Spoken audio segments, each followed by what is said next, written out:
Hello, my name is Katrinda, and this video is on cultural competence and what does it mean for educators.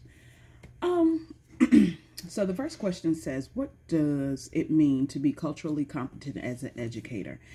And for me, I feel like being culturally competent means that I'm aware of my students and I understand them. I'm able to also identify with them because there are times when there are people who can't identify with their students. I work in Title I school. Not everyone is a good fit for Title I because there are a lot of races there.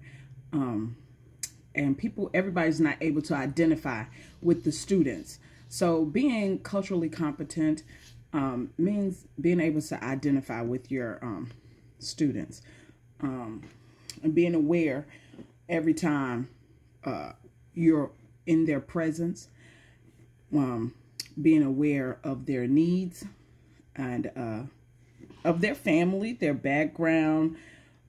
It's a lot of layers to that, but yes, definitely being aware and identifying with your students. It says, where do you see yourself on the cultural competency continuum chart?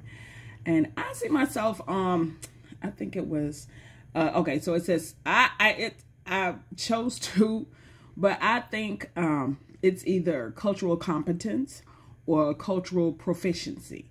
And I chose these two because of where I have worked in education. I've worked in Title I schools, so I know what it's like to be around different cultures, races, genders, and so I understand what it's like to have to identify with someone who is not African American. One thing for me, when I moved to New Jersey, coming from North Carolina, we just had black, white, and Mexican. Then I go to New Jersey, and there's black, white, and Hispanics of Cuban. They're just so many, and I was like, oh wow, okay. So and not just Hispanic, but then there's also Indian, African, so many. So being competent and proficient, I had to be, because that's what I was surrounded by. The school that I went to had over 44 races in it. So I had to be competent. I had to understand my students. I had to understand or had to be able to identify with them so that we could understand each other. That's why I chose those two levels. The next question says, what will it take for you to get to the next step or deepen your cultural competence, including understanding my own personal biases? I think when you take the time to understand people where they are, that's one thing for me. I have to understand parents where they are. I have to understand children where they are, even other adults. I have to understand where they are, and that's one thing that's going to make me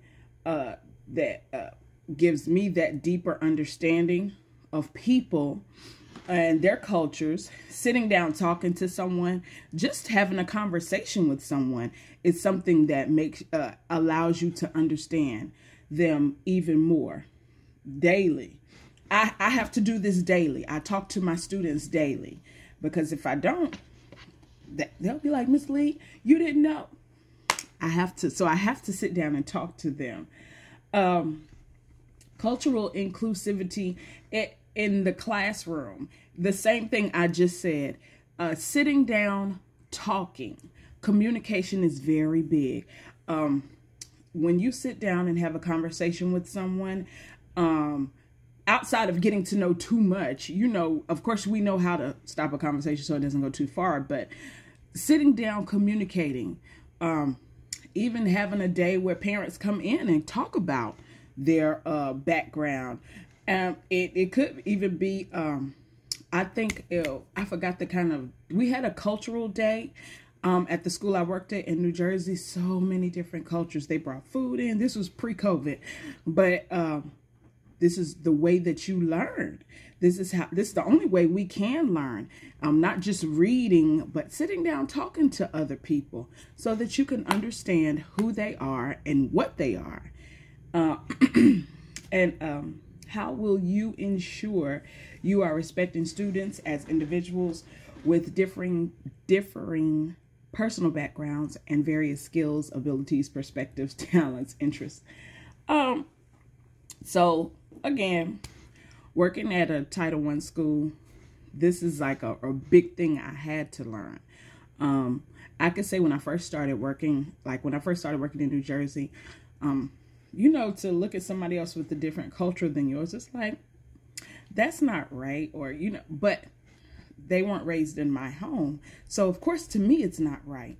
And just like something that I may have done was not right to them.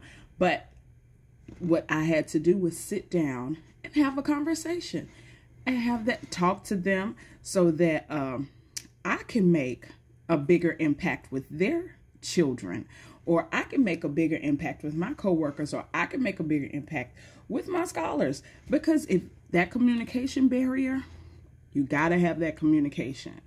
That's very big, so that you can learn what they can do and what they can't do, and what they choose to do, what they like to do, what they don't like to do, what their morals are for their family, what their family chooses to do. This is something that I choose to do, as not just as a teacher, as a parent, also as a grandmother. I have to make sure that I sit down and have conversations with people so that I can know, yes, okay, this is what you like to do. This is what you like. This is what you do in your home. This is what you don't allow in your home. This is who you believe or who you do not believe.